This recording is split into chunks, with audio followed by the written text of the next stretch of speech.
ಪಾತ್ರರಾಗಬೇಕಾಗಿ ವಿನಂತಿಸುತ್ತೇವೆ.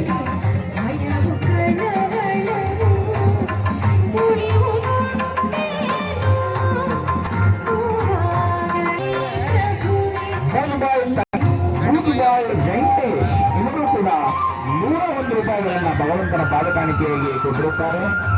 ಇವರಿಗೂ ಕೂಡ ಭಗವಂತ ಆಯುಷ್ ಆರೋಗ್ಯವನ್ನ ಕೊಟ್ಟು ಕಾಪಾಡಿ ಅಂತ ನಾವು ಆ ಭಗವಂತನ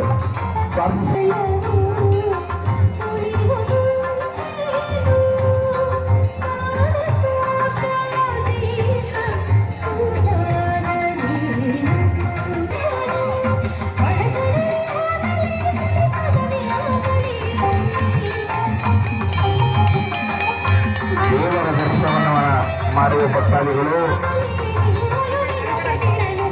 ಸರಿಯಾದ 2 ರೂಪಾಯಿ ಚಿಲ್ಲರೆಯನ್ನ ಕೊಟ್ಟು ಪ್ರವೇಶ ದ್ವಾರದ ಟಿಕೆಟ್ ಅನ್ನು ಪಡೆದು ನಂತರ ದರ್ಶನವನ್ನು ಮಾಡಬೇಕಾಗಿ ವಿನಂತಿಸುತ್ತೇವೆ.